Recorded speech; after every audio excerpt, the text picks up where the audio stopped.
जैसे कितनों के, तुम्हारे जैसे कितनों के हमने पूरे हैं कटीर के धागे, अच्छे अच्छे झुकते हैं ठाकुर ज्वाला सिंह के आगे। तेरी सारी क्या औकात?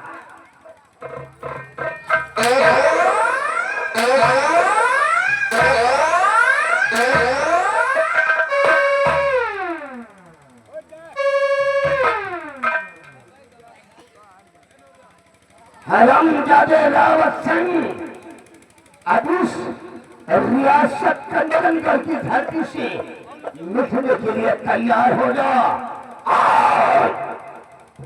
तूने हमरा से बगावत किया है तो उस कंचनगढ़ की धरती पर तेरा जीने का कोई हक नहीं है। हरमजादे कुत्ते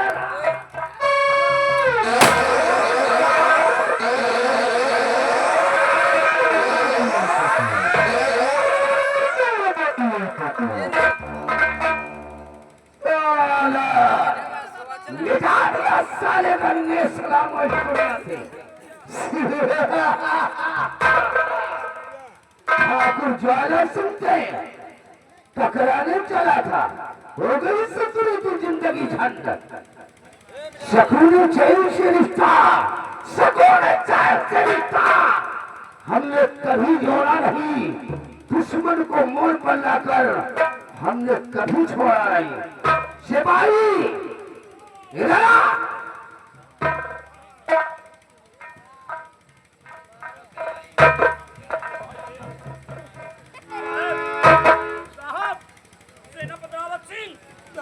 तुमने कैसी हालत बना लिया दरबारी? मुझे एक गिलास पानी पिला दो दरबारी। पानी पानी दरबारी।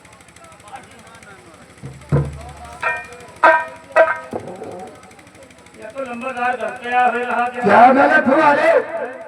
ये तो बेचारे वैसे फांसी वही हो जाए कुछ मिलने के बहाने आओ, सेनापति का मार मार के बेहोश ले जाओ। अब महाराज महाराज तुझे हम का जवाब दिया बाली भैया? महाराज तुझे भगवान पा गए। एक बात जान लियो, एक बात जान लियो लंबरदार। क्या जान लो रे? अगर फांसी के पहले अगर सेनापति का कुछ होगा तो महाराज से शिकायत करके सेनापति रावत सिंह की जगह मैं तुम्हारी फांसी दिलवा। कौन है तू? हमारी शिकायत महाराज से करेगा? महाराज से बताऊंगा सेनापति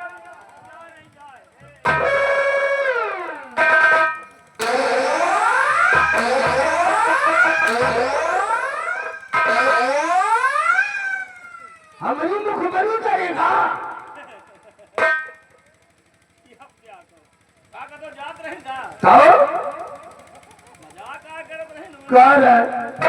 सारे बस रहा हम तो भौजाई लागे थे।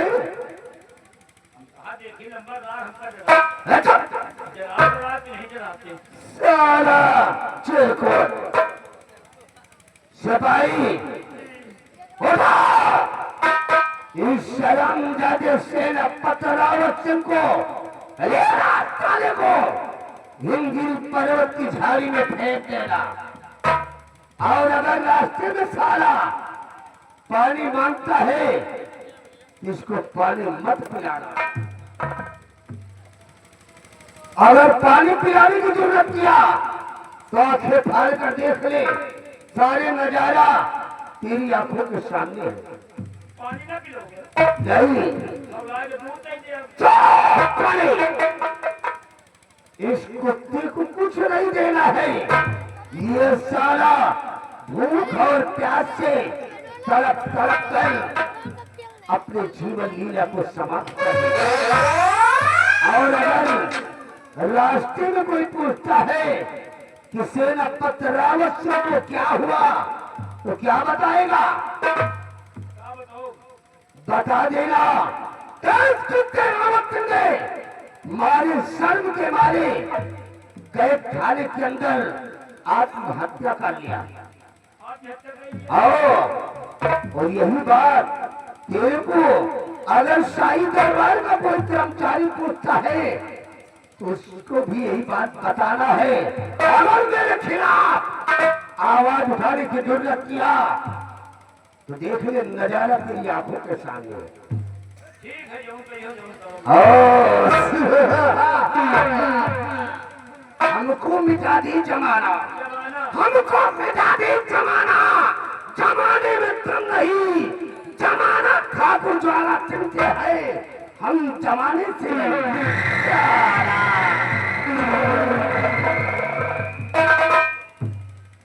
सारे रंगबाजी मान लिया जितना मारे घोड़े कबो घोड़ाई भी नहीं है, ऐसी बात नहीं है। और सारा मार मार के बेहोश नहीं जाए, कहीं जाओ जंगल में फेंक आओ, अगर कोई पूछे तो बता दी हो कि शर्म के मारे कारागार में आत्महत्या कर जो कहियो जो करें तो परी भैया, हाँ जी पे नौकरी है, अब हम जाए नहीं जाए सेना बच्चा को जंगल में छोड़ दिया।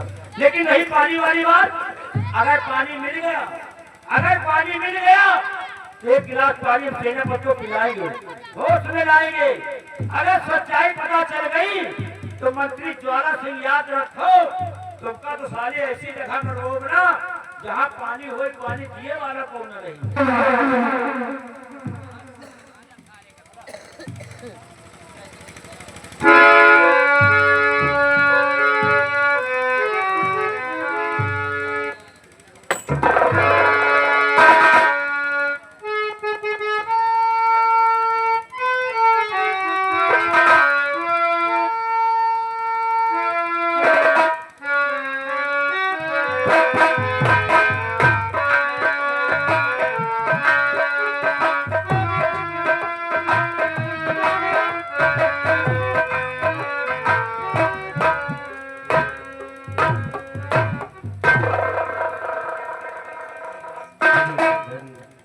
क्या बात है, आज हमें आप बहुत खुश हैं। आज आप मुझसे वादा किए थे कि मैं अपने बेटे से मिलाऊंगी नागराज, तो आज इसलिए मैं बहुत खुश हूँ नागराज। मैंने आपसे वादा किया था कि एक दिन आपको आपके बच्चे से जरूर मिलाऊंगा। क्यों नहीं नागराज? आपको बच्चे की याद आ रही है।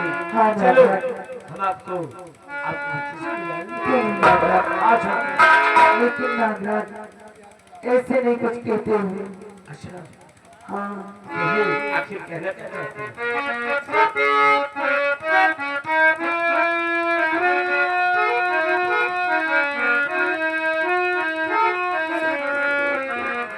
होठों में प्यार की बीड़ी बजाई,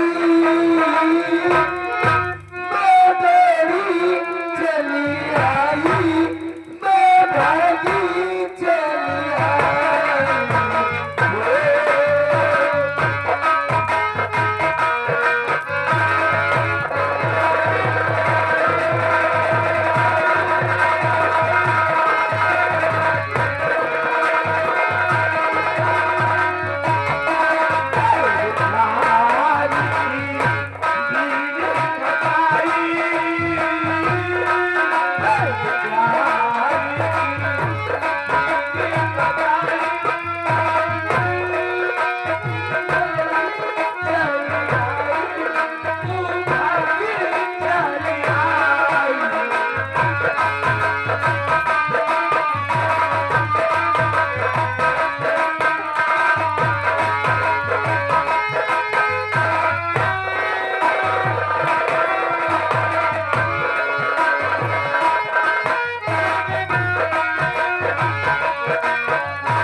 आइए, ये आपके दाहिने हाथ से कितना खून बहा जा रहा है, कुछ आप बता सकते हैं कि ये खून कैसे निकला, ये चोट कैसे आई? जवान चल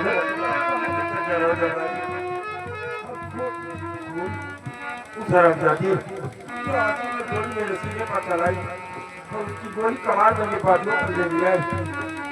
मुझे लगता है कि मेरे प्राण नहीं कटेंगे कि प्यार के मारे मेरा गला सूखा जा रहा है और उसकी गोली का जहर मेरे पूरे बदन में दौड़ जाए, इसलिए कि मुझे कहीं कहीं पानी पिलाओ दरबारी। पानी साहब, यहाँ तो कहीं पानी का कोई ठिकाना ही नहीं है। चलिए, अगर मुझे पानी मिल जाए तो हम आपको जरूर पानी पिलाएंगे। तब होश में आइए दरबारी। अब मेरे कदम भी आगे नहीं चल सकता तो नहीं कहीं से भी पानी लेके आओ दरबारी। नहीं साहब, ऐसा मत कीजिए। मुझे यही लगता है। नहीं साहब, नहीं दरबारी। नहीं साहब।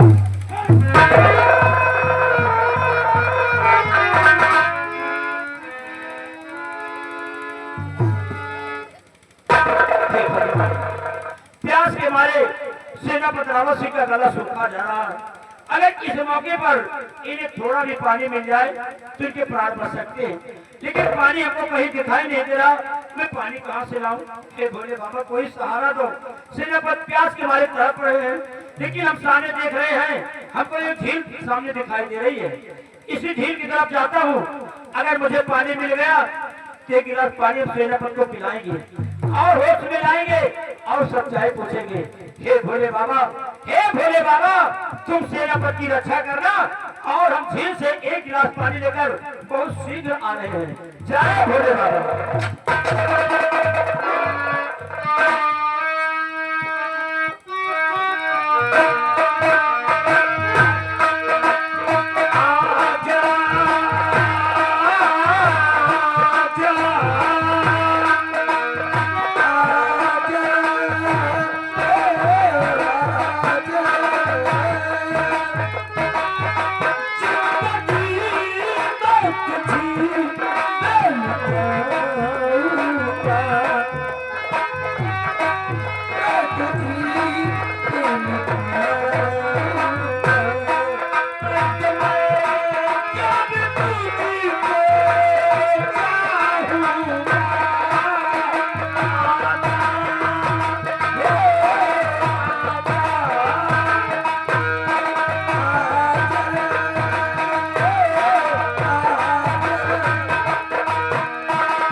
प्यारी लगता प्यारी लगता प्यारी लगता मुसीबत का बाला है ये। प्यारी लगता मुसीबत का बाला है ये। प्यार से प्यार दुनिया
पानी नहीं मिला हाँ मुझे नागराज, यही तरफ प्रथम तो नहीं नागराज नागरानी बेचारी को पानी लाने ये जो नागराज। सामने झील दिखाई दे रही है जाओ उस झील से बहुत जल्द थोड़ा सा पानी लेकर आओ क्यों नहीं तब नागराज? तक मैं इनके जख्मों को ठीक कर क्यों नहीं नागराज, जाओ नागराज। मैं तुरंत ले-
ऐ इंसानियत के देवता कौन सी आप लोग जबकि बीराबाद जंगल में मेरे जन्मों को ठीक करा और मुझे पानी पिला कर नया जीवन दिया।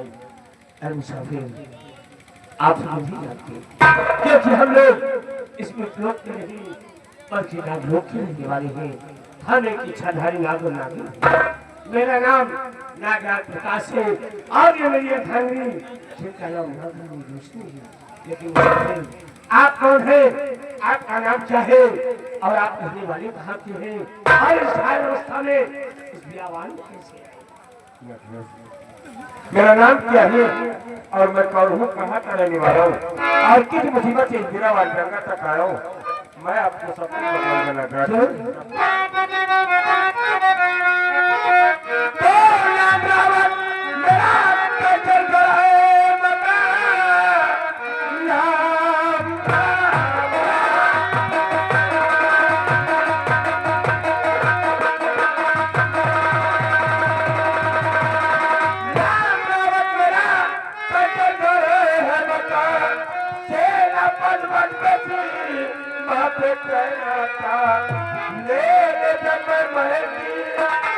खबर हो गया चलो सुधार देंगे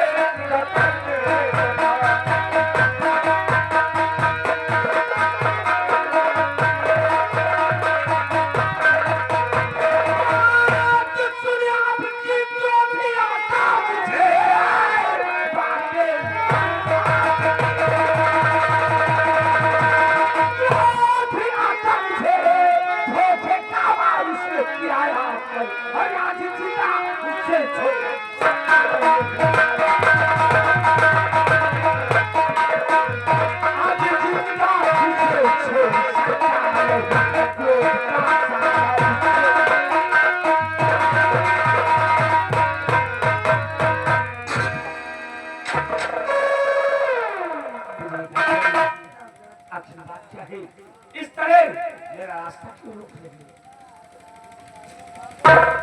नागराज, क्या आप वो बातें भूल गए नागराज कि आपने मुझसे वादा किया था कि मैं अपने बेटे से मिलाऊंगा नागराज?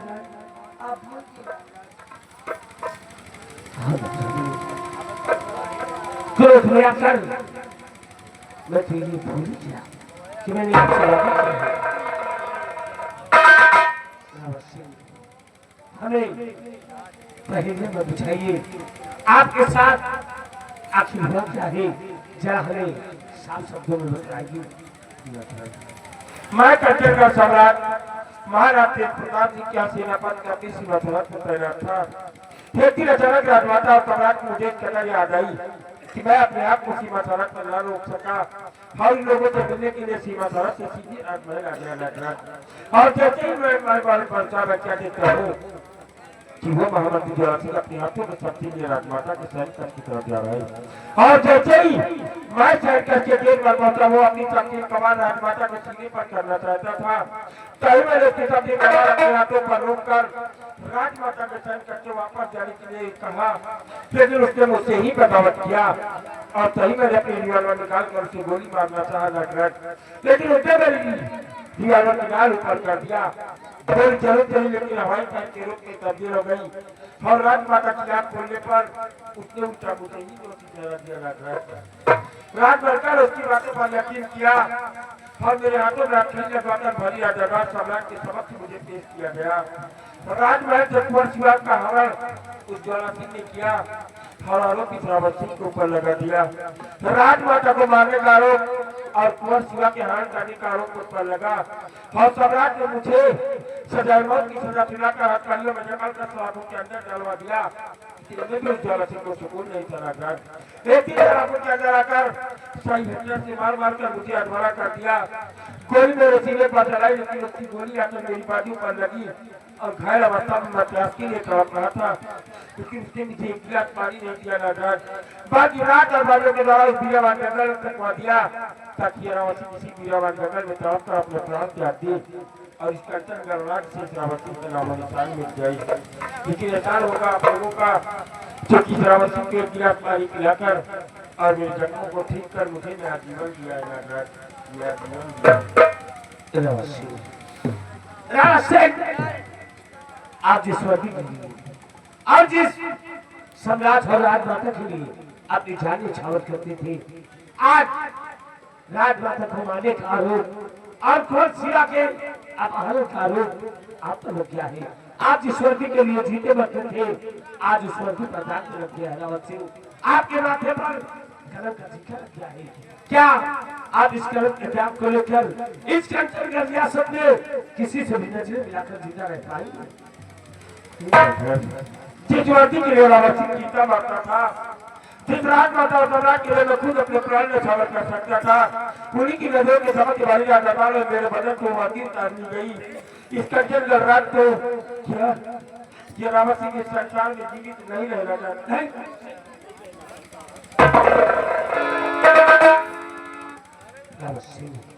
मनी से किसी समस्या का समाधान नहीं होता।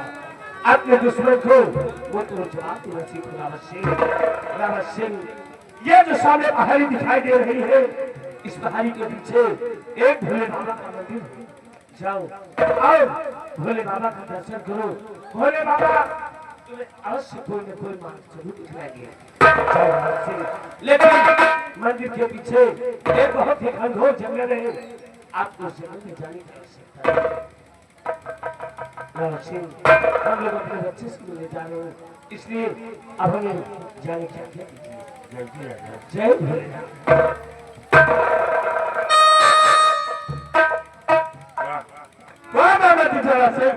राजमाता को मैं लतूर जाता था और आरोपी श्रावण सिंह को लगा दिया।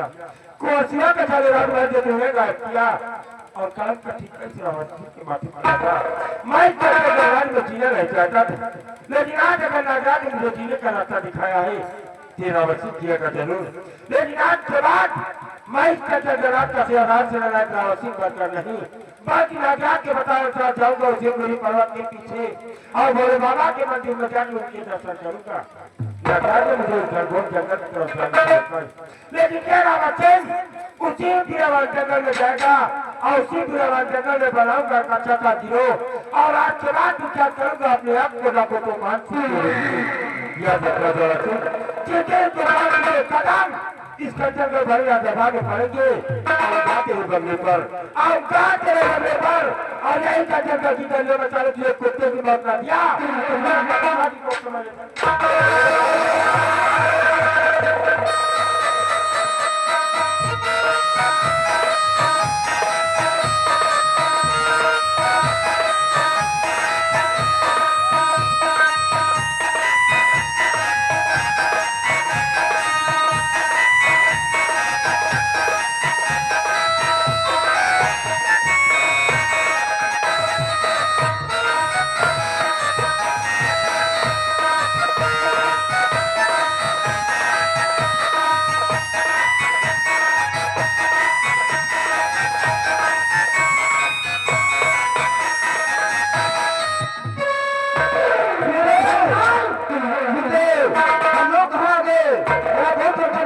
रही है तब आपने खुशबू आ रही होते चला खटाल, हमें लगता है कि हमारे इस तिलस्मी पीर की आवाज को सुनकर नागराज प्रकाश और नागरानी रोशनी पूर्वी चमन की तरफ बढ़कर जा रहे हैं। चलो इनका पीछा करते हैं। आज ये मेरे हाथों से बचकर जाने नहीं नहीं। चलो चला घटाल, इनका पीछा करते हैं। चलो भागो जय महाकाल।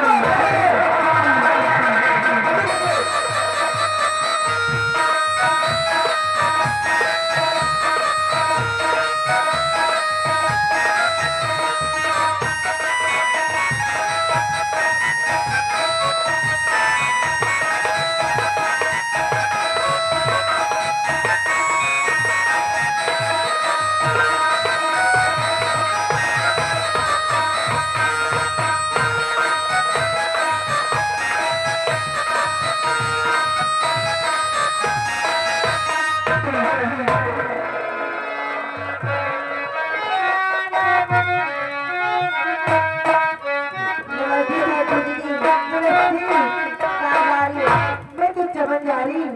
मैं भी चलूंगी। क्या से चलूंगी? नहीं, कुछ घुमराती हूँ। क्यों? ताकि मजा आ जाए। चलो।